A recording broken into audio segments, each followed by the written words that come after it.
One of my pet peeves on the internet is about the Hegelian dialectic. Um, I'm constantly finding myself upset over the way it's used because they make it so simple, it's so simplistic that you really subvert the meaning of the Hegelian dialectic. So, let me make it clear.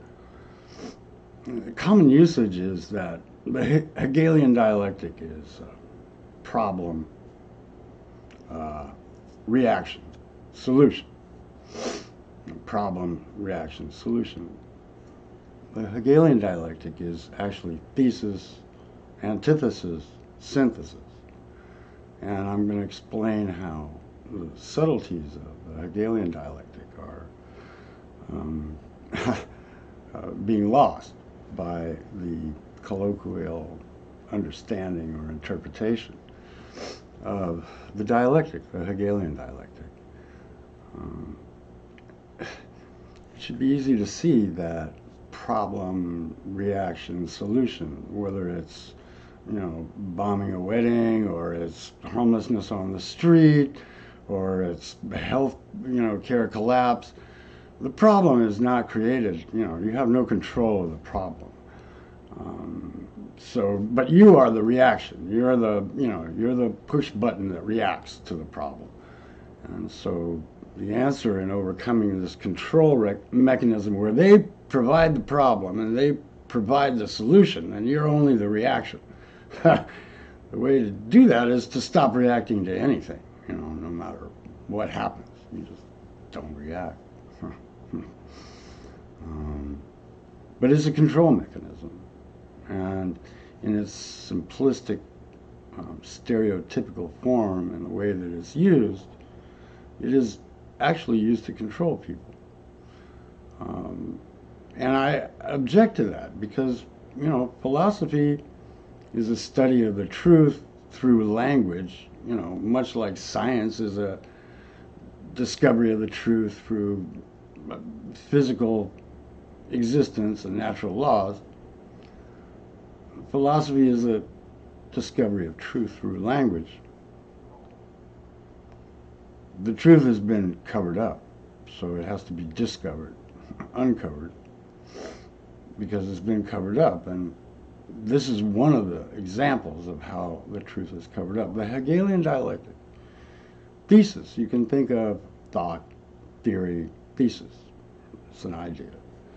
And if it's put into actuality, if you take an idea and try to put it into the real existence, there's an antithesis, an anti-idea that happens.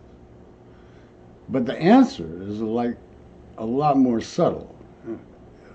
Synthesis means that either the best parts or the worst parts of the thesis and the antithesis come together to provide a stable structure again in a synthesis. So, nobody is excluded. Now, Satanists think that, this is their free pass because they're providing the, antichrist to the Christ, or they're providing the anti-religion to the religion, or they're providing the anti-truth to the truth. But, the truth will come out. It's the will of the truth to be revealed. So the truth will be revealed. And it doesn't need the anti-truth in order to reveal it. Right? You don't need anti-truth or lies to reveal the truth. And if a synthesis, if the Satanists are looking at like, oh, we'll have a mixture of truth and lies, as a synthesis, that's wrong. Because to the extent that any existence embraces the truth, then, that will remain, the truth will remain. The lies won't remain,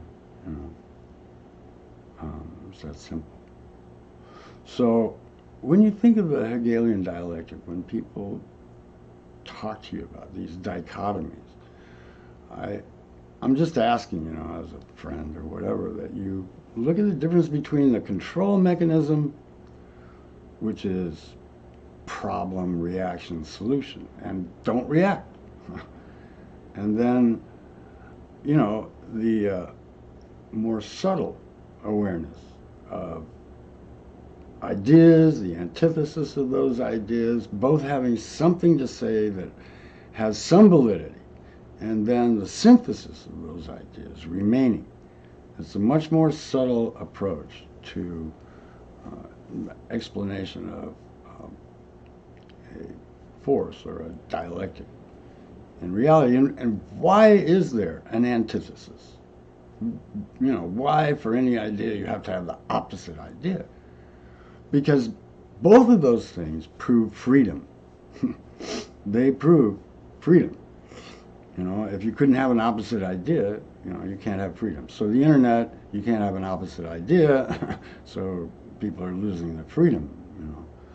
But it proves freedom. It proves you're free. And without freedom, there's no love, you know.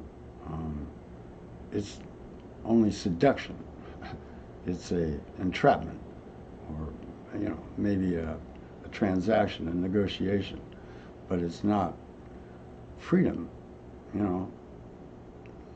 If they're free to love you, come and go, you know, then you know that when they love you, they're doing it out of their own free will, right?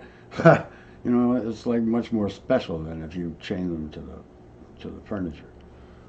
And if people begin to work, you know, to achieve a society, a reality that's better for all, you know, and they do that out of their own free will, it's much better, you know, than having some benevolent dictator force people into submission. So freedom exists beyond, you know, all these control mechanisms, and you know, like a muscle, it needs to be exercised. But if you cover up, you know, the idea of it with these reductions of language, it reduces the reality. It reduces the reality, and the subtleties are lost. That's part of the problem. You know, we we live in stereotypes, and the subtleties are lost. And the subtleties are what make us human, what allow us to talk with one another. Anyway, that's my wailing wall for today. The dialectic, the Hegelian dialectic. Thesis, antithesis, synthesis. Please remember that. And, you know, if you find it interesting, pass it on. Please subscribe.